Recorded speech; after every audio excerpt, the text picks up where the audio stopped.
Hi all. Indian history, Kerala history എന്നീ ടോപ്പിക്കുകളിൽ നിന്നും PSC previous ആയിട്ട് ചോദിച്ചിട്ടുള്ള ക്വസ്റ്റ്യൻസും കണക്റ്റഡ് ഫാക്ട്സുമാണ് ഇന്ന് ഡിസ്കസ് ചെയ്യാൻ പോകുന്നത്. ബ്രിട്ടീഷുകാർക്കെതിരെ ഇന്ത്യയിൽ നടന്ന അവസാനത്തെ ബഹുജന മുന്നേറ്റം ഏതായിരുന്നു? Answer option D, quit India സമരം. 1942 മെയ് മാസത്തിൽ ബ്രിട്ടീഷുകാർ ഇന്ത്യ വിടാൻ തയ്യാറല്ലെങ്കിൽ നിയമലംഘന സമരം പുനരാരംഭിക്കുമെന്ന് ഗാന്ധിജി മുന്നറിയിപ്പ് നൽകി. ക്വിറ്റ് ഇന്ത്യ പ്രക്ഷോഭം ആരംഭിച്ചത് 1942 ക്വിറ്റ് ഇന്ത്യ പ്രമേയം പാസ്സാക്കാൻ കാരണം ക്രിപ്സ് മിഷന്റെ പരാജയമായിരുന്നു. ക്രിപ്സ് മിഷന്റെ പരാജയത്തിന്റെ ഫലമായാണ് ക്വിറ്റ് ഇന്ത്യ പ്രമേയം പാസ്സാക്കിയത്. ക്വിറ്റ് ഇന്ത്യ സമയത്തെ വൈസ്രോയ് ലിൻലിത്ഗോ പ്രഭുവായിരുന്നു ക്വിറ്റ് ഇന്ത്യ സമയത്തെ വൈസ്രോയ്. ബോംബെയിൽ ചേർന്ന INCയുടെ സ്പെഷ്യൽ സമ്മേളനത്തിലാണ് ക്വിറ്റ് ഇന്ത്യ പ്രമേയം പാസ്സാക്കിയത്. ക്വിറ്റ് ഇന്ത്യ പ്രമേയം പാസ്സാക്കിയ INC സമ്മേളനം പ്രീവിയസ് ക്വസ്റ്റ്യൻ ആണ്. ബോംബെ സമ്മേളനം 1942 ഓഗസ്റ്റ് 8 ക്വിറ്റ് ഇന്ത്യ പ്രമേയം പാസ്സാക്കിയത്. ക്വിറ്റ് ഇന്ത്യ പ്രമേയം അവതരിപ്പിച്ചത് ജവഹർലാൽ നെഹ്റു. ക്വിറ്റ് ഇന്ത്യ പ്രമേയം അവതരിപ്പിച്ചത് ജവഹർലാൽ നെഹ്റു. ക്വിറ്റ് ഇന്ത്യ എന്ന വാക്ക് ആദ്യമായി ഉപയോഗിച്ച വ്യക്തി യൂസഫ് മെഹർ അലി ആണ്. ക്വിറ്റ് ഇന്ത്യ എന്ന വാക്ക് ആദ്യമായി ഉപയോഗിച്ച വ്യക്തി യൂസഫ് മെഹർ അലി. ചരിത്രപ്രസിദ്ധമായ ക്വിറ്റ് ഇന്ത്യ പ്രമേയത്തിലൂടെ ബ്രിട്ടീഷുകാർ ഇന്ത്യ വിട്ടു പോകണമെന്നും അധികാരം കൈമാറണമെന്നും കോൺഗ്രസ് ആവശ്യപ്പെട്ടു. ക്വിറ്റ് ഇന്ത്യ പ്രമേയം പാസ്സാക്കപ്പെട്ട സ്ഥലം ബോംബെയിലെ ഗോവാലിയ ടാങ്ക് മൈതാനം. ക്വിറ്റ് ഇന്ത്യ ദിനമായി ആചരിക്കുന്നത് ഓഗസ്റ്റ് 9 ഓഗസ്റ്റ് 9 ക്വിറ്റ് ഇന്ത്യ ദിനമായി ആചരിക്കുന്നത്. ഗാന്ധിജി തന്റെ ക്വിറ്റ് ഇന്ത്യ എന്ന ആശയം പ്രചരിപ്പിച്ച പത്രം ഹരിജൻ പത്രമാണ്. ഗാന്ധിജി തന്റെ ക്വിറ്റ് ഇന്ത്യ എന്ന ആശയം പ്രചരിപ്പിച്ച പത്രം ഹരിജൻ പത്രം. ക്വിറ്റ് ഇന്ത്യ സമരവുമായി ബന്ധപ്പെട്ട് ഗാന്ധിജി അറസ്റ്റിലായ ദിവസമാണ് 1942 ഓഗസ്റ്റ് 9. എന്നാൽ 2012 HSST ജൂനിയർ ഹിസ്റ്ററിയിലെ ഒരു ക്വസ്റ്റ്യൻ ആയിട്ട് വന്നപ്പോൾ PSC കൊടുത്ത ആൻസർ 1942 ഓഗസ്റ്റ് 8. രണ്ടും പഠിച്ചു വയ്ക്കുക, ഓപ്ഷൻ അനുസരിച്ച് മാർക്ക് ചെയ്യാം. 1942 ഓഗസ്റ്റ് 8 ക്വിറ്റ് ഇന്ത്യ സമരവുമായി ബന്ധപ്പെട്ട് ഗാന്ധിജി അറസ്റ്റിലായത്. ക്വിറ്റ് ഇന്ത്യ സമരത്തിന് നേതൃത്വം നൽകിയവർ അരുണ അസഫ് അലി, ജയപ്രകാശ് നാരായണം, റാം മനോഹർ ലോഹ്യ. ക്വിറ്റ് ഇന്ത്യ സമരത്തിന് നേതൃത്വം നൽകിയവരാണ് അരുണ അസഫ് അലി, ജയപ്രകാശ് നാരായണൻ, റാം മനോഹർ ലോഹ്യ. ക്വിറ്റ് ഇന്ത്യ സമര നായിക അരുണ അസഫ് അലി. ഗാന്ധിജിയാണ് ക്വിറ്റ് ഇന്ത്യ സമര നായിക എന്ന് അരുണ അസഫ് അലിയെ വിശേഷിപ്പിച്ചത്. ക്വിറ്റ് ഇന്ത്യ സമര നായകൻ ജയപ്രകാശ് നാരായണൻ. ക്വിറ്റ് ഇന്ത്യ സമര നായകൻ ജയപ്രകാശ് നാരായണൻ. ക്വിറ്റ് ഇന്ത്യ സമര അനുയായികൾക്ക് ഗാന്ധിജി നൽകിയ മുദ്രാവാക്യം പ്രവർത്തിക്കുക അല്ലെങ്കിൽ മരിക്കുക, ഡു ഓർ ഡൈ എന്നാണ് ക്വിറ്റ് ഇന്ത്യ സമര അനുയായികൾക്ക് ഗാന്ധിജി നൽകിയ മുദ്രാവാക്യം. ക്വിറ്റ് ഇന്ത്യ സമരകാലത്ത് മുസ്ലിം ലീഗുകാർ ഉയർത്തിയ മുദ്രാവാക്യമായിരുന്നു വിഭജിക്കുക, പുറത്തു പോവുക, ഡിവൈഡ് ആൻഡ് ക്വിറ്റ്. വിഭജിക്കുക, പുറത്തു പോവുക എന്നത് ക്വിറ്റ് ഇന്ത്യ സമരകാലത്തെ മുസ്ലിം ലീഗുകാർ ഉയർത്തിയ മുദ്രാവാക്യമായിരുന്നു. ക്വിറ്റ് ഇന്ത്യ പ്രക്ഷോഭത്തോടനുബന്ധിച്ച് കേരളത്തിൽ തകർക്കപ്പെട്ട സ്ഥലങ്ങളാണ് Chemancheri railway station, Thalassery sub കോടതി, നടുവണ്ണൂർ രജിസ്റ്റർ ഓഫീസ്, ചോംപാലയിലെ ഉപ്പ് ഡിപ്പോ തുടങ്ങിയവ.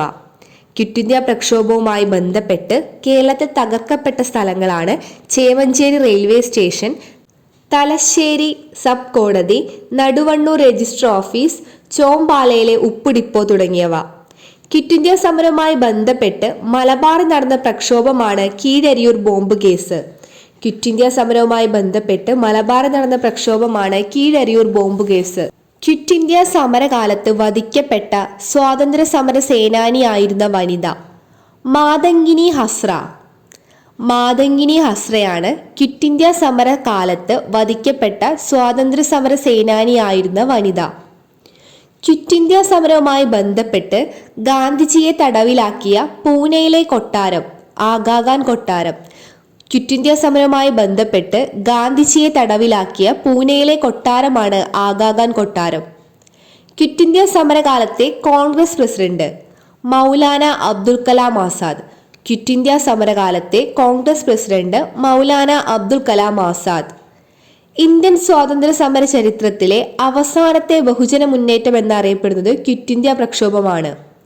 1857 വിപ്ലവം പോലെ ഏറ്റവും ഗുരുതരമായ ഒരു വിപ്ലവം എന്ന് ക്വിറ്റ് ഇന്ത്യ പ്രക്ഷോഭത്തെ വിശേഷിപ്പിച്ച വൈസ്രോയിയാണ് ലിൻലിത്ഗോ പ്രഭു. 1857 വിപ്ലവം പോലെ ഏറ്റവും ഗുരുതരമായ ഒരു വിപ്ലവം എന്ന് ക്വിറ്റ് ഇന്ത്യ പ്രക്ഷോഭത്തെ വിശേഷിപ്പിച്ച വൈസ്രോയിയാണ് ലിൻലിത്ഗോ പ്രഭു. ക്വിറ്റ് ഇന്ത്യ സമയത്തെ വൈസ്രോയും അദ്ദേഹം തന്നെയായിരുന്നു. VT ഭട്ടതിരിപ്പാട് പരിഷ്കരണ പ്രവർത്തനം നടത്തിയ കേരളീയ സമുദായം. Option C Namboothiri. നമ്പൂതിരി സമുദായത്തിൽ അംഗമായ നവോത്ഥാന നായകനാണ് VT ഭട്ടതിരിപ്പാട്. VT ഭട്ടതിരിപ്പാടിന്റെ മുഴുവൻ പേര് വെള്ളിത്തിരുത്തി താഴത്ത് മനയിൽ രാമൻ ഭട്ടതിരിപ്പാട് എന്നാണ്. വെള്ളിത്തിരുത്തി താഴത്ത് മനയിൽ രാമൻ ഭട്ടതിരിപ്പാട്. ബ്രാഹ്മണ സമുദായത്തിലെ മിശ്ര വിവാഹത്തെ പ്രോത്സാഹിപ്പിച്ചിരുന്ന വ്യക്തിയായിരുന്നു VT ഭട്ടതിരിപ്പാട്. 1919 VT ഭട്ടതിരിപ്പാടിന്റെ നേതൃത്വത്തിൽ ആരംഭിച്ച സംഘടനയാണ് നമ്പൂതിരി യുവജന സംഘം. 1919 നമ്പൂതിരി യുവജന സംഘം ആരംഭിക്കുന്നത്. VT ഭട്ടതിരിപ്പാട് നമ്പൂതിരി യുവജന സംഘത്തിന്റെ സെക്രട്ടറി ആയി തിരഞ്ഞെടുത്ത വർഷമാണ് 1929. നമ്പൂതിരി യുവജന സംഘത്തിന്റെ മുഖപത്രം ഉണ്ണി നമ്പൂതിരി ആയിരുന്നു. നമ്പൂതിരി യുവജന സംഘത്തിന്റെ മുഖപത്രം ഉണ്ണി നമ്പൂതിരി. VTയുടെ നാടകമായ അടുക്കളയിൽ നിന്നും അരങ്ങത്തേക്ക് ആദ്യമായി പ്രസിദ്ധീകരിച്ച മാസിക ഉണ്ണി നമ്പൂതിരിയിലാണ്. ഉണ്ണി നമ്പൂതിരിയിലാണ് VTയുടെ നാടകമായ അടുക്കളയിൽ നിന്ന് അരങ്ങത്തേക്ക് ആദ്യമായി പ്രസിദ്ധീകരിച്ചത്. 1921 ഒറ്റപ്പാലത്ത് വെച്ച് നടന്ന KPCCയുടെ കോൺഗ്രസ് സമ്മേളനത്തിലെ വോളണ്ടിയർ ആയിരുന്നു VT ഭട്ടതിരിപ്പാട്. 1921 ഒറ്റപ്പാലത്ത് വെച്ച് നടന്ന KPCCയുടെ കോൺഗ്രസ് സമ്മേളനത്തിലെ വോളണ്ടിയർ ആയ വ്യക്തിയാണ് VT ഭട്ടതിരിപ്പാട്. 1908 ജനുവരി 31 ആലുവയിൽ യോഗക്ഷേമ സഭ സ്ഥാപിച്ചത് VT ഭട്ടതിരിപ്പാടാണ്. യോഗക്ഷേമ സഭയിലെ പ്രധാന അംഗമായിരുന്നു അദ്ദേഹം. യോഗക്ഷേമ സഭയുടെ പ്രധാന ലക്ഷ്യങ്ങൾ ബഹുഭാര്യത്വം നിരോധിക്കുക, വിധവാ വിവാഹം നടപ്പിലാക്കുക, വൃദ്ധവിവാഹം തടയുക എന്നതായിരുന്നു. യോഗക്ഷേമ സഭയുടെ പ്രധാന ലക്ഷ്യങ്ങൾ ബഹുഭാര്യത്വം നിരോധിക്കുക, വിധവാ വിവാഹം നടപ്പിലാക്കുക, വൃദ്ധവിവാഹം തടയുക എന്നതാണ്. യോഗക്ഷേമ സഭയുടെ ആപ്തവാക്യം നമ്പൂതിരിയെ മനുഷ്യനാക്കുക എന്നതായിരുന്നു. യോഗക്ഷേമ സഭയുടെ മുഖപത്രം മംഗളോദയം. യോഗക്ഷേമ സഭയുടെ മുഖപത്രം മംഗളോദയവും നമ്പൂതിരി യുവജന സംഘത്തിന്റെ മുഖപത്രം ഉണ്ണി നമ്പൂതിരി. യോഗക്ഷേമ സഭ പ്രസിദ്ധീകരിച്ച മാസികകളാണ് മംഗളോദയം, യോഗക്ഷേമം. മംഗളോദയം, യോഗക്ഷേമം. അടുക്കളയിൽ നിന്നും അരങ്ങത്തേക്ക് എന്ന നാടകം ആദ്യമായി അവതരിപ്പിച്ച വേദി ഇടക്കുനിയിലായിരുന്നു. തൃശൂർ ജില്ലയിലെ ഇടക്കുനിയിൽ 1929 അടുക്കളയിൽ നിന്നും അരങ്ങത്തേക്ക് എന്ന നാടകം ആദ്യമായി അവതരിപ്പിക്കുന്നത്. വിധവാ പുനർവിവാഹം ആദ്യമായി സംഘടിപ്പിച്ചത് VT ഭട്ടതിരിപ്പാടായിരുന്നു. ജാതി വ്യവസ്ഥയെ എതിർത്തുകൊണ്ട് സ്വന്തം സഹോദരിയെ അന്യ സമുദായക്കാരനെ കൊണ്ട് വിവാഹം കഴിപ്പിച്ച നവോത്ഥാന നായകനും VT ഭട്ടതിരിപ്പാട്. VTയുടെ ആദ്യ കഥാസമാഹാരമാണ് രജനീരംഗം. VTയുടെ ആദ്യ കഥാസമാഹാരമാണ് രജനീരംഗം. VT ഭട്ടതിരിപ്പാടിന്റെ ആത്മകഥയാണ് കണ്ണീരും കിനാവും. VT ഭട്ടതിരിപ്പാടിന്റെ ആത്മകഥയാണ് കണ്ണീരും കിനാവും. ദക്ഷിണായനം കർമ്മവിഭാഗം എന്നതും ആത്മകഥ തന്നെ. ദക്ഷിണായനം കർമ്മവിഭാഗം, കണ്ണീരും കിനാവും VT ഭട്ടതിരിപ്പാടിന്റെ ആത്മകഥകളാണ്. VT ഭട്ടതിരിപ്പാടിന്റെ ആത്മകഥയ്ക്ക് കേരള സാഹിത്യ അക്കാദമി അവാർഡ് ലഭിച്ച വർഷം 1971. VT ഭട്ടതിരിപ്പാട് കോളേജ് സ്ഥിതി ചെയ്യുന്നത് ശ്രീകൃഷ്ണപുരത്താണ്. പാലക്കാട് ജില്ലയിലെ ശ്രീകൃഷ്ണപുരത്താണ് VT ഭട്ടതിരിപ്പാട് കോളേജ് സ്ഥിതി ചെയ്യുന്നത്. ഇനി നമുക്ക് അമ്പലങ്ങൾക്ക് തീ കൊളുത്താം എന്ന ലേഖനം അച്ചടിച്ചതിനാൽ കൊച്ചി സർക്കാർ നിരോധിച്ച പ്രസിദ്ധീകരണമാണ് ഉണ്ണി നമ്പൂതിരി. ബഹുമത സമൂഹം എന്ന ആശയം മുന്നോട്ട് വെച്ച നവോത്ഥാന നായകനാണ് VT ഭട്ടതിരിപ്പാട്. ബഹുമത സമൂഹം എന്ന ആശയം മുന്നോട്ട് വെച്ചു. VTയുടെ നേതൃത്വത്തിൽ കേരളത്തിലെ ദരിദ്ര വിദ്യാർത്ഥികളുടെ പഠനത്തിനായുള്ള തുക സമാഹരിക്കുന്നതിനായി നടത്തിയ കാൽനട പ്രചരണ ജാഥയാണ് യാചനയാത്ര. യാചനയാത്ര നടന്ന വർഷം 1931 ഏപ്രിൽ 26. 1931 ഏപ്രിൽ 26 യാചനയാത്ര നടന്നത്. തൃശ്ശൂർ മുതൽ ചന്ദ്രഗിരി പുഴ വരെയായിരുന്നു. യാചനയാത്ര 7 ദിവസം നീണ്ടുനിന്നു. VTയുടെ നേതൃത്വത്തിൽ കേരളത്തിലെ ദരിദ്ര വിദ്യാർത്ഥികളുടെ പഠനത്തിനായി തുക സമാഹരിക്കുന്നതിനായി നടത്തിയ കാൽനട പ്രചരണ ജാഥയാണ് യാചനയാത്ര. 1968 മിശ്രവിവാഹ പ്രചാരണത്തിനായി കാഞ്ഞങ്ങാട് നിന്ന് ചെമ്പഴന്തി വരെ സാമൂഹിക പരിഷ്കരണ ജാഥ നയിച്ചത് വി.ടി. ഭട്ടതിരിപ്പാടാണ്. കുടുംബ മുറിക്കൽ, പരിവേദനം, മിശ്രഭോജനം എന്നിവയ്ക്ക് നേതൃത്വം നൽകിയ നവോത്ഥാന നായകൻ വി.ടി. ഭട്ടതിരിപ്പാട് കുടുംബ മുറിക്കൽ, പരിവേദനം, മിശ്രഭോജനം എന്നിവയ്ക്ക് നേതൃത്വം നൽകി. ഗാന്ധിജി വൈക്കത്തെത്തിയ വർഷം 1925 ഗാന്ധിജി വൈക്കത്തെത്തിയത്. 5 തവണയാണ് ഗാന്ധിജി കേരളം സന്ദർശിച്ചത്. 1920, 1925, 1927, 1934, 1937 എന്നീ വർഷങ്ങളിൽ.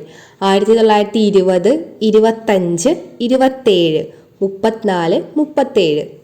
ഗാന്ധിയുടെ രണ്ടാം സന്ദർശനമായിരുന്നു 1925. 1925 മാർച്ച് 8 ഗാന്ധിജി രണ്ടാമതായി കേരളം സന്ദർശിച്ചത്. വൈക്കം സത്യാഗ്രഹവുമായി ബന്ധപ്പെട്ടായിരുന്നു ഗാന്ധിജിയുടെ രണ്ടാം കേരള സന്ദർശനം. രണ്ടാം സന്ദർശനത്തിൽ ഗാന്ധിജി സന്ദർശിച്ച തിരുവിതാംകൂർ ഭരണാധികാരിയാണ് റാണി സേതു ലക്ഷ്മിബായി. ഗാന്ധിജി തന്റെ രണ്ടാം കേരള സന്ദർശനത്തിൽ ശിവഗിരിയിലെത്തി ശ്രീനാരായണ ഗുരുവിനെ സന്ദർശിക്കുകയും ചെയ്തു. ശ്രീനാരായണ ഗുരുവും ഗാന്ധിജിയും തമ്മിലുള്ള സംഭാഷണങ്ങൾ തർജ്ജമ ചെയ്ത വ്യക്തിയാണ് എൻ കുമാരൻ. 1925 മാർച്ച് 8 ഗാന്ധിജി രണ്ടാമതായി കേരളം സന്ദർശിച്ചത്. ആ സമയത്തെ തിരുവിതാംകൂർ ഭരണാധികാരി റാണി സേതു ലക്ഷ്മിബായി ആയിരുന്നു. ശിവഗിരിയിലെത്തി ശ്രീനാരായണ ഗുരുവിനെ കണ്ട ഗാന്ധിജിയുടെയും ശ്രീനാരായണ ഗുരുവിന്റെയും സംഭാഷണങ്ങൾ തർജ്ജമ ചെയ്ത വ്യക്തിയാണ് എൻ കുമാരൻ. ഗാന്ധിജി ആദ്യമായി കേരളം സന്ദർശിച്ച വർഷം 1920 ഓഗസ്റ്റ് 18. 1920 ഓഗസ്റ്റ് 18 ഗാന്ധി ആദ്യമായി കേരളം സന്ദർശിച്ചത്.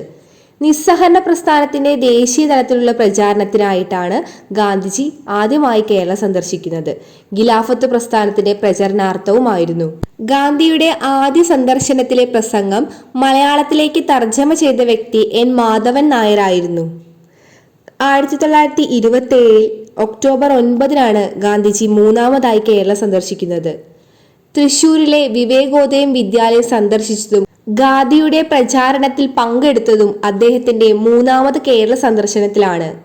മൂന്നാം കേരള സന്ദർശനത്തിൽ ഗാന്ധിജി വള്ളത്തോൾ നാരായണ മേനോനെ കണ്ടുമുട്ടിയിരുന്നു. നാലാം സന്ദർശനം 1934 ജനുവരി 10 ഈ സമയത്താണ് ഹരിജന ഫണ്ടിലേക്കായി വടകരയിൽ വെച്ച് തന്റെ സ്വർണ്ണാഭരണങ്ങൾ അഴിച്ചു നൽകിയ കൗമുദി ടീച്ചർ മാതൃകയായത്. 1937 അഞ്ചാം സന്ദർശനം. 1937 ജനുവരി 12 ഗാന്ധിജി അവസാനമായി കേരളം സന്ദർശിച്ചത്. ക്ഷേത്രപ്രവേശന വിളംബരവുമായി ബന്ധപ്പെട്ടായിരുന്നു ഗാന്ധിജിയുടെ അവസാന സന്ദർശനം. ക്ഷേത്രപ്രവേശന വിളംബര സമയത്തെ തിരുവിതാംകൂർ രാജാവ് ശ്രീ ചിത്തിര തിരുനാൾ ബാലരാമവർമ്മയായിരുന്നു. ഗാന്ധിജി തന്റെ അവസാന കേരള സന്ദർശനത്തിൽ വെങ്ങാനൂരിൽ വെച്ച് അയ്യങ്കാളിയെ കണ്ടുമുട്ടി. അയ്യങ്കാളിയെ പുലയ രാജ എന്ന് വിശേഷിപ്പിച്ചത് ഗാന്ധിജിയാണ്. PSC എപ്പോഴും ചോദിക്കുന്ന ഗാന്ധിജിയുടെ ചില വചനങ്ങൾ നോക്കാം. മനുഷ്യന്റെ ആഗ്രഹം നിറവേറ്റാൻ ഭൂമിക്ക് കഴിയും, എന്നാൽ അത്യാഗ്രഹം നിറവേറ്റാൻ കഴിയില്ല എന്ന് പറഞ്ഞത് ഗാന്ധിജിയാണ്. ഓരോ ഗ്രാമവും പൂർണ്ണ അധികാരമുള്ള ഒരു റിപ്പബ്ലിക്കോ പഞ്ചായത്തോ ആയിരിക്കണം. ഇന്ത്യ അധിവസിക്കുന്നത് ഗ്രാമങ്ങളിലാണ്. India lives in its village. ഉപഭോക്താവ് നമുക്ക് ഏറ്റവും പ്രാധാന്യമുള്ള വ്യക്തിയാണ്. ഞാൻ അപ്പം ചോദിച്ചു, കിട്ടിയത് കല്ലാണ്. അസ്പൃശ്യത നിലനിന്നാൽ ഹിന്ദുമതം മരിക്കും. അധികാരത്തിനെതിരെ കരുതിയിരിക്കുക, അത് ദുഷിപ്പിക്കും. ഗാന്ധിയുടെ വചനങ്ങളാണിവ. ബാലഗംഗാധര തിലക് മറാത്തി ഭാഷയിൽ ആരംഭിച്ച പത്രം ഏതാണ്? Option D Kesari. ബാലഗംഗാധര തിലക് മറാത്തി ഭാഷയിൽ ആരംഭിച്ച പത്രമാണ് കേസരി. തിലകൻ ഇന്ത്യൻ നാഷണൽ കോൺഗ്രസിന്റെ അംഗമായ വർഷം 1890 ഇന്ത്യൻ അശാന്തിയുടെ പിതാവ് എന്നറിയപ്പെടുന്നത് ബാലഗംഗാധര തിലകനാണ്. ഇന്ത്യൻ അശാന്തിയുടെ പിതാവ് എന്ന് തിലകനെ വിശേഷിപ്പിച്ചത് വാലന്റൈൻ ഷിറോൾ ആണ്.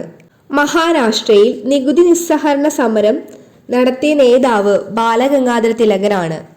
ലോകമാന്യ, ഇന്ത്യൻ നാഷണൽ കോൺഗ്രസിന്റെ തീവ്രവാദി, അവിഭക്ത ഇന്ത്യയുടെ പിതാവ്, ഇന്ത്യൻ അശാന്തിയുടെ പിതാവ്, ഇന്ത്യൻ അരാജകത്വത്തിന്റെ പിതാവ് എന്നിങ്ങനെ അറിയപ്പെടുന്നത് ബാലഗംഗാധര തിലകാണ്. സ്വരാജ്യം എൻ്റെ ജന്മാവകാശമാണ്, അത് ഞാൻ നേടുക തന്നെ ചെയ്യും എന്ന് പ്രഖ്യാപിച്ച നേതാവ്. ഇന്ത്യയിലെ കുഴപ്പങ്ങളുടെ പിതാവ് ബ്രിട്ടീഷുകാർ വിശേഷിപ്പിച്ച വ്യക്തി. ഗണേശോത്സവവും ശിവജി ഉത്സവവും സംഘടിപ്പിച്ച വ്യക്തി. ഇന്ത്യയുടെ കിരീടം വയ്ക്കാത്ത രാജകുമാരൻ എന്നറിയപ്പെടുന്നു.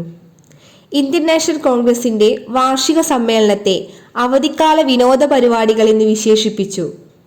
മണ്ടൂകങ്ങളെ പോലെ വർഷത്തിലൊരിക്കൽ കരഞ്ഞിട്ട് ഒന്നും നേടാനാകില്ല എന്ന് കോൺഗ്രസിനെ പരിഹസിച്ച വ്യക്തിയാണ് ബാലഗംഗാധര തിലക്. മെച്ചപ്പെട്ട വിദേശ ഭരണത്തേക്കാൾ നല്ലത് തദ്ദേശീയരുടെ മെച്ചമല്ലാത്ത ഭരണമാണ്. ഇന്ത്യൻ സ്വാതന്ത്ര്യ സമരത്തിൽ മഹാത്മാഗാന്ധി കഴിഞ്ഞാൽ ഏറ്റവും കൂടുതൽ കാലം ജയിൽവാസം അനുഭവിച്ചതും ബാലഗംഗാധര തിലകാണ്. തിലകൻ സ്ഥാപിച്ച ഇംഗ്ലീഷ് പത്രമാണ് മറാത്ത. തിലകൻ സ്ഥാപിച്ച ഇംഗ്ലീഷ് പത്രമാണ് മറാത്ത. തിലകൻ സ്ഥാപിച്ച മറാത്തി പത്രം കേസരി. തിലകൻ സ്ഥാപിച്ച മറാത്തി പത്രം കേസരി. തിലകനെ ഡെക്കാൻ എഡ്യൂക്കേഷൻ സൊസൈറ്റി സ്ഥാപിക്കാൻ സഹായിച്ച വ്യക്തികളാണ് ജി അഗാർക്കർ, വിഷ്ണു ശാസ്ത്രി ചിപ്ലുങ്കർ, MB ജോഷി എന്നിവർ. ബാലഗംഗാധര തിലകിന്റെ വിശേഷണങ്ങൾ ഒന്നുകൂടെ നോക്കാം. ലോകമാന്യ, ഇന്ത്യൻ നാഷണൽ കോൺഗ്രസിന്റെ തീവ്രവാദി, അവിഭക്ത ഇന്ത്യയുടെ പിതാവ്, ഇന്ത്യൻ അശാന്തിയുടെ പിതാവ്, ഇന്ത്യൻ അരാജകത്വത്തിന്റെ പിതാവ്, ഇന്ത്യൻ കുഴപ്പങ്ങളുടെ പിതാവ്, ഇന്ത്യയുടെ കിരീടം വയ്ക്കാത്ത രാജകുമാരൻ. ഗദ്ദാർ പാർട്ടി രൂപീകരിച്ചത് ആരുടെ നേതൃത്വത്തിലാണ്? ഓപ്ഷൻ ബി, ലാലാ ഹർദയാൽ. ഗദ്ദാർ പാർട്ടി രൂപീകൃതമായത് 1913 ഗദ്ദാർ എന്ന വാക്കിന്റെ അർത്ഥം വിപ്ലവം എന്നാണ്. 1913 അമേരിക്കൻ ഐക്യനാടുകളിൽ ഗദ്ദാർ പാർട്ടി രൂപീകരിച്ചത് ലാലാ ഹർദയാലാണ്.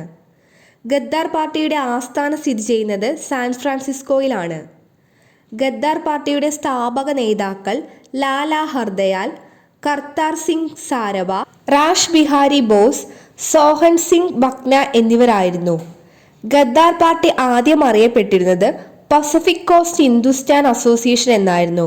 പസഫിക് കോസ്റ്റ് ഹിന്ദുസ്ഥാൻ അസോസിയേഷൻ എന്നാണ് ഗദ്ദാർ പാർട്ടി ആദ്യം അറിയപ്പെട്ടിരുന്നത്. ഗദ്ദാർ പാർട്ടിയുടെ സ്ഥാപക പ്രസിഡന്റ് സോഹൻ സിംഗ് ബക്നയാണ്. ഗദ്ദാർ പാർട്ടിയുടെ സ്ഥാപക പ്രസിഡന്റ് സോഹൻ സിംഗ് ബക്നയാണ്. ഗദ്ദാർ പാർട്ടിയുടെ ആദ്യ ജനറൽ സെക്രട്ടറി ലാലാ ഹർദയാൽ. ലാലാ ഹർദയാലിന്റെ രാഷ്ട്രീയ ഗുരുവാണ് ലാലാ ലജ്പത് റായ്. ഗദ്ദാർ പാർട്ടിയുടെ ലക്ഷ്യം ബ്രിട്ടീഷ് അധീനതയിൽ നിന്ന് ഇന്ത്യയെ മോചിപ്പിക്കുക എന്നതായിരുന്നു. ബ്രിട്ടീഷ് അധീനതയിൽ നിന്നും ഇന്ത്യയെ മോചിപ്പിക്കാനാണ് ഗദ്ദാർ പാർട്ടി ആരംഭിച്ചത്. ഗദ്ദാർ പാർട്ടി പ്രസിദ്ധീകരിച്ച ലഘുരേഖയാണ് ഗദ്ദാർ. ഗദ്ദാർ പാർട്ടി പ്രസിദ്ധീകരിച്ച ലഘുരേഖയാണ് ഗദ്ദാർ. ഗദ്ദാർ എന്ന ലഘുരേഖയുടെ തലക്കെട്ട് അംഗ്രസി രാജിക്ക ദുഷ്മൻ എന്നായിരുന്നു. അംഗ്രസി രാജിക്ക ദുഷ്മൻ എന്നായിരുന്നു. കോമതമാരു പ്രക്ഷോഭം 1914 ഗദ്ദാർ പാർട്ടിയുമായി ബന്ധപ്പെട്ടിരിക്കുന്നു. കോമതമാരു പ്രക്ഷോഭം 1914 ഗദ്ദാർ പാർട്ടിയുമായി ബന്ധപ്പെട്ടിരിക്കുന്നു. ഗദ്ദാർ പാർട്ടി പിരിച്ചുവിട്ട വർഷം 1948 ഗദ്ദാർ പാർട്ടി പിരിച്ചുവിട്ട വർഷം 1948 1915 നവംബർ 16 തൂക്കിലേറ്റപ്പെട്ട ഗദ്ദാർ പാർട്ടിയുടെ നേതാവാണ് കർത്താർ സിംഗ് സാരഭ. 1915 നവംബർ 16 തൂക്കിലേറ്റപ്പെട്ട ഗദ്ദാർ പാർട്ടിയുടെ പ്രധാന നേതാവായിരുന്നു കർത്താർ സിംഗ് സാരഭ. ലാലാ ഹർദയാലിന്റെ രാഷ്ട്രീയ ഗുരു ലാലാ ലജ്പത് റായ്. ഗദ്ദാർ എന്ന വാക്കിന്റെ അർത്ഥം വിപ്ലവം എന്നാണ്. വേലുത്തമ്പി ദളവയുടെ അന്ത്യം കൊണ്ട പ്രസിദ്ധമായ സ്ഥലം. വേലുത്തമ്പി ദളവയുടെ അന്ത്യം കൊണ്ട പ്രസിദ്ധമായ സ്ഥലമാണ് മണ്ണടി. വേലുത്തമ്പി ദളവയുടെ യഥാർത്ഥ നാമം വേലായുധൻ ചെമ്പകരാമൻ തമ്പി എന്നാണ്. വേലുത്തമ്പി ദളവ കുണ്ടറ വിളംബരം നടത്തിയത് 1809 ജനുവരി 11 1809 ജനുവരി 11 വേലുത്തമ്പി ദളവ കുണ്ടറ വിളംബരം നടത്തിയത്. കുണ്ടറ വിളംബരത്തിനു സാക്ഷ്യം വഹിച്ച ക്ഷേത്രമാണ് കുണ്ടറയിലെ ഇളമ്പള്ളൂർ ക്ഷേത്രം. കുണ്ടറ വിളംബരം നടന്നത് കുണ്ടറയിലെ ഇളമ്പല്ലൂർ ക്ഷേത്രത്തിൽ വെച്ചായിരുന്നു. പത്തനംതിട്ട ജില്ലയിലെ മണ്ണടി ക്ഷേത്രത്തിൽ വെച്ച് വേലുത്തമ്പി ദളവ ആത്മത്യാഗം ചെയ്തത് 1809 വേലുത്തമ്പി ദളവയുടെ മൃതശരീരം ബ്രിട്ടീഷുകാർ കണ്ണമ്മൂലയിൽ പ്രദർശിപ്പിച്ചു. വേലുത്തമ്പി ദളവ മ്യൂസിയം സ്ഥിതി ചെയ്യുന്നത് മണ്ണടിയിലാണ്. പത്തനംതിട്ട ജില്ലയിലെ മണ്ണടിയിൽ തന്നെയാണ് വേലുത്തമ്പി ദളവ മ്യൂസിയം സ്ഥിതി ചെയ്യുന്നത്. വേലുത്തമ്പി ദളവയുടെ പ്രതിമ അനാച്ഛാദനം ചെയ്തിരിക്കുന്നത് സെക്രട്ടേറിയറ്റിനു മുമ്പിലാണ്. സെക്രട്ടേറിയറ്റിനു മുമ്പിലാണ് വേലുത്തമ്പി ദളവയുടെ പ്രതിമ അനാച്ഛാദനം ചെയ്തിരിക്കുന്നത്. വേലുത്തമ്പി ദളവയുടെ പേരിൽ സ്ഥാപിതമായ കോളേജാണ് ധനുവച്ചപുരം. വേലുത്തമ്പി ദളവയുടെ പേരിൽ സ്ഥാപിതമായ കോളേജ് സ്ഥിതി ചെയ്യുന്നത് ധനുവച്ചപുരത്താണ്. വേലുത്തമ്പി ദളവയുടെ വാൾ സൂക്ഷിച്ചിരിക്കുന്നത് നേപ്പിയർ മ്യൂസിയം, തിരുവനന്തപുരം. വേലുത്തമ്പി ദളവയുടെ വാൾ സൂക്ഷിച്ചിരിക്കുന്നത് നേപ്പിയർ മ്യൂസിയം, തിരുവനന്തപുരം. കൊല്ലത്ത് ഹജൂർ കച്ചേരി സ്ഥാപിച്ചതും സഞ്ചരിക്കുന്ന കോടതികൾ സ്ഥാപിച്ചതും വേലുത്തമ്പി ദളവയാണ്. വേമ്പനാട്ടുകായലിലെ പ്രസിദ്ധമായ പാതിരാമണൽ ദ്വീപ് കൃഷിയോഗ്യമാക്കിയതും അദ്ദേഹം തന്നെ. ചങ്ങനാശ്ശേരി, തലയോലപ്പറമ്പ്, ആലങ്ങാട് മുതലായ പ്രധാന കേന്ദ്രങ്ങളിൽ ആഴ്ചച്ചന്തകൾ ഏർപ്പെടുത്തിയതും വേലുത്തമ്പി ദളവയാണ്. കൊല്ലത്ത് ഹജൂർ കച്ചേരി സ്ഥാപിച്ചു, സഞ്ചരിക്കുന്ന കോടതികൾ സ്ഥാപിച്ചു, വേമ്പനാട്ടുകായലിലെ പ്രസിദ്ധമായ പാതിരാമണൽ ദ്വീപ് കൃഷിയോഗ്യമാക്കി, ചങ്ങനാശ്ശേരി, തലയോലപ്പറമ്പ്, ആലങ്ങാട് മുതലായ പ്രധാന കേന്ദ്രങ്ങളിൽ ആഴ്ചച്ചന്തകൾ ഏർപ്പെടുത്തി. വേലുത്തമ്പി ദളവയുടെ പ്രധാന ഭരണ പരിഷ്കാരങ്ങളായിരുന്നു ഇതെല്ലാം. ശ്രീലങ്കൻ സ്റ്റാമ്പിൽ പ്രത്യക്ഷപ്പെട്ട ആദ്യ മലയാളി ആര്? ശ്രീനാരായണ ഗുരു. ശ്രീനാരായണ ഗുരുവാണ് ശ്രീലങ്കൻ തപാലിൽ പ്രത്യക്ഷപ്പെട്ട ആദ്യ മലയാളി. ശ്രീനാരായണ ഗുരു കേരള നവോത്ഥാനത്തിൻ്റെ പിതാവ് എന്നറിയപ്പെടുന്നത് ശ്രീനാരായണ ഗുരുവാണ്. ഹഠയോഗ വിദ്യ ശ്രീനാരായണ ഗുരുവിന് പകർന്നു നൽകിയ വ്യക്തി തൈക്കാട് അയ്യ ആയിരുന്നു. ഇന്ത്യൻ തപാൽ സ്റ്റാമ്പിൽ പ്രത്യക്ഷപ്പെട്ട ആദ്യ മലയാളി, നാണയത്തിൽ പ്രത്യക്ഷപ്പെട്ട ആദ്യ മലയാളി, ശ്രീലങ്കയുടെ തപാൽ സ്റ്റാമ്പിൽ പ്രത്യക്ഷപ്പെട്ട ആദ്യ മലയാളി, നൂറ്റാണ്ടിൻ്റെ മലയാളിയായി മലയാള മനോരമ തിരഞ്ഞെടുത്ത വ്യക്തി ശ്രീനാരായണ ഗുരുവാണ്. കേരളത്തിൽ ഏറ്റവും കൂടുതൽ പ്രതിമകൾ സ്ഥാപിച്ചിട്ടുള്ള വ്യക്തി, ജനനവും മരണവും അവധി ദിവസമായി പ്രഖ്യാപിച്ചിട്ടുള്ള ഏക നവോത്ഥാന നായകൻ, ജീവിച്ചിരിക്കെ പ്രതിമ സ്ഥാപിക്കപ്പെട്ട നവോത്ഥാന നായകൻ എന്നീ പേരുകളിൽ അറിയപ്പെടുന്നതും ശ്രീനാരായണ ഗുരു തന്നെ. നാണു ആശാൻ എന്നറിയപ്പെടുന്ന നവോത്ഥാന നായകനായിരുന്നു ശ്രീനാരായണ ഗുരു. കോടതികളിൽ നേരിട്ട് ഹാജരാക്കുന്നതിൽ നിന്നും ഒഴിവാക്കപ്പെട്ടിരുന്ന നവോത്ഥാന നായകൻ. കോടതികളിൽ നേരിട്ട് ഹാജരാകുന്നതിൽ നിന്നും ഒഴിവാക്കപ്പെട്ടിരുന്ന നവോത്ഥാന നായകനായിരുന്നു ഗുരു. ശ്രീനാരായണ ഗുരുവിൻ്റെ ആദ്യ രചനയാണ് ഗജേന്ദ്രമോക്ഷം വഞ്ചിപ്പാട്ട്. ശ്രീനാരായണ ഗുരു ആത്മോപദേശ ശതകം രചിച്ച വർഷം 1897 ശ്രീനാരായണ ഗുരു മൊഴിമാറ്റം നടത്തിയ തമിഴ് ഗ്രന്ഥമാണ് തിരുക്കുറൽ. തിരുക്കുറൽ രചിച്ചത് തിരുവള്ളുവറാണ്. ശ്രീനാരായണ ഗുരു ചട്ടമ്പി സ്വാമികൾക്ക് സമർപ്പിച്ച രചനയാണ് നവമഞ്ചരി. ശ്രീനാരായണ ഗുരു ചട്ടമ്പി സ്വാമികൾക്ക് സമർപ്പിച്ച രചനയാണ് നവമഞ്ചരി. മതമേതായാലും മനുഷ്യൻ നന്നായ മതി, വിദ്യ കൊണ്ട് പ്രബുദ്ധരാവുക, സംഘടന കൊണ്ട് ശക്തരാവുക. മദ്യം വിഷമാണ്, അതുണ്ടാക്കരുത്, കൊടുക്കരുത്, കുടിക്കരുത്. ജാതി ചോദിക്കരുത്, പറയരുത്, ചിന്തിക്കരുത്. അവനവൻ അല്പസുഖത്തിനാചരിക്കുന്നവ അപരന് സുഖത്തിനായി വരണം. ആത്മോപദേശ ശതകത്തിൽ നിന്ന് ശ്രീനാരായണ ഗുരുവിൻ്റെ വാക്കുകളാണിവ. ഒരു ജാതി, ഒരു മതം, ഒരു ദൈവം മനുഷ്യന്. ജാതിമീമാംസ എന്ന കൃതിയിൽ നിന്നും ശ്രീനാരായണ ഗുരുവിൻ്റെ വചനങ്ങളാണ് ഒരു ജാതി, ഒരു മതം, ഒരു ദൈവം മനുഷ്യന്. സ്വരാജ് പാർട്ടിയുടെ സ്ഥാപകൻ ആര്? ഓപ്ഷൻ ഡി, മോത്തിലാൽ നെഹ്റു ആണ് സ്വരാജ് പാർട്ടിയുടെ സ്ഥാപകൻ. നിസ്സഹകരണ പ്രസ്ഥാനത്തിൻ്റെ പെട്ടെന്നുള്ള പിൻവാങ്ങലിനെ തുടർന്ന് കോൺഗ്രസിലുണ്ടായ അഭിപ്രായ വ്യത്യാസത്തിൻ്റെ ഫലമായി കോൺഗ്രസിൽ നിന്നും വിട്ടുപോയ നേതാക്കൾ ആരംഭിച്ച സംഘടനയാണ് സ്വരാജ് പാർട്ടി. 1923 സ്വരാജ് പാർട്ടി സ്ഥാപിച്ചത്. സ്വരാജ് പാർട്ടി നിലവിൽ വരാൻ കാരണമായ കോൺഗ്രസ് സമ്മേളനം 1922 ഗയാ സമ്മേളനമായിരുന്നു. സ്വരാജ് പാർട്ടി രൂപീകൃതമായ വർഷം 1923 ജനുവരി 1. സ്വരാജ് പാർട്ടിയുടെ സ്ഥാപക നേതാക്കളാണ് CR ദാസ്, മോത്തിലാൽ നെഹ്റു. സ്വരാജ് പാർട്ടിയുടെ ആദ്യ സെക്രട്ടറിയാണ് മോത്തിലാൽ നെഹ്റു. കോൺഗ്രസ് ഖിലാഫത്ത് സ്വരാജ് പാർട്ടിയുടെ ആദ്യ പ്രസിഡന്റ് CR ദാസ് ആയിരുന്നു. സ്വരാജ് പാർട്ടിയുടെ ആദ്യത്തെ സമ്മേളനം നടന്നത് അലഹബാദിൽ വെച്ചാണ്. സ്വരാജ് പാർട്ടിയുടെ ആദ്യ സമ്മേളനം നടന്നത് അലഹബാദിൽ വെച്ചായിരുന്നു. 1925 സെൻട്രൽ ലെജിസ്ലേറ്റീവ് അസംബ്ലിയിലേക്ക് തിരഞ്ഞെടുക്കപ്പെട്ട സ്വരാജ് പാർട്ടിയിലെ പ്രമുഖ നേതാവാണ് വിത്തൽഭായ് പട്ടേൽ. 1925 സെൻട്രൽ ലെജിസ്ലേറ്റീവ് അസംബ്ലിയിലേക്ക് തിരഞ്ഞെടുക്കപ്പെട്ട സ്വരാജ് പാർട്ടിയിലെ പ്രമുഖ നേതാവാണ് വിത്തൽഭായ് പട്ടേൽ. ഇന്ത്യക്ക് ഒരു ഭരണഘടന എന്ന ആശയം മുന്നോട്ട് വെച്ച ആദ്യത്തെ രാഷ്ട്രീയ പാർട്ടിയാണ് സ്വരാജ് പാർട്ടി. ഇന്ത്യക്ക് ഒരു ഭരണഘടന എന്ന ആശയം മുന്നോട്ട് വെച്ച ആദ്യത്തെ രാഷ്ട്രീയ പാർട്ടിയായിരുന്നു സ്വരാജ് പാർട്ടി. പ്രവിശ്യകളിലെ ദ്വിഭരണത്തെക്കുറിച്ച് പഠിക്കാൻ നിയമിതമായ കമ്മിറ്റിയാണ് മുദിമാൻ കമ്മിറ്റി. പ്രവിശ്യകളിലെ ദ്വിഭരണത്തെക്കുറിച്ച് പഠിക്കാൻ നിയമിതമായ കമ്മിറ്റിയാണ് മുദിമാൻ കമ്മിറ്റി. മുദിമാൻ കമ്മിറ്റിയുടെ രൂപീകരണത്തിന് പിന്നിൽ പ്രവർത്തിച്ച പാർട്ടിയാണ് സ്വരാജ് പാർട്ടി. താഴെ കൊടുത്തിട്ടുള്ള തീയതികളിൽ എന്നാണ് ക്ഷേത്രപ്രവേശന വിളംബരം പുറപ്പെടുവിച്ചത്? Option A 1936 November 12. തിരുവിതാംകൂർ ക്ഷേത്രപ്രവേശന വിളംബരം പുറപ്പെടുവിച്ചത് തിരുവിതാംകൂർ രാജാവാണ് ശ്രീ ചിത്തിര തിരുനാൾ. തിരുവിതാംകൂറിലെ അവസാന ഭരണാധികാരിയായിരുന്നു ശ്രീ ചിത്തിര തിരുനാൾ. തിരുവിതാംകൂറിന്റെ വ്യാവസായികവൽക്കരണത്തിന്റെ പിതാവും അദ്ദേഹം തന്നെ. 1936 നവംബർ 12 ശ്രീ ചിത്തിര തിരുനാൾ ക്ഷേത്രപ്രവേശന വിളംബരം പുറപ്പെടുവിച്ചത്. ശ്രീ ചിത്തിര തിരുനാളിന്റെ പ്രശസ്തനായ ദിവാനായിരുന്നു CP രാമസ്വാമി അയ്യർ. തിരുക്കൊച്ചി സംസ്ഥാനത്തിന്റെ ആദ്യ രാജപ്രമുഖൻ അല്ലെങ്കിൽ ഗവർണർ എന്നിങ്ങനെ അറിയപ്പെട്ടിരുന്നത് ശ്രീ ചിത്തിര തിരുനാളായിരുന്നു. കേരളത്തിലെ ആദ്യ വന്യജീവി സങ്കേതമായ നെല്ലിക്കാംപെട്ടി ഗെയിം സാങ്ച്വറി സ്ഥാപിതമാകുമ്പോഴുള്ള തിരുവിതാംകൂർ രാജാവ്, കടൽ യാത്ര നടത്തിയ ആദ്യ തിരുവിതാംകൂർ രാജാവ്, പോപ്പിനെ സന്ദർശിച്ച ആദ്യ തിരുവിതാംകൂർ രാജാവ് എന്നീ പേരുകളിൽ അറിയപ്പെടുന്നത് ശ്രീ ചിത്തിര തിരുനാളാണ്. താഴെ പറയുന്നവയിൽ രാജാറാം മോഹൻ റോയുമായി ബന്ധമില്ലാത്തതേവ?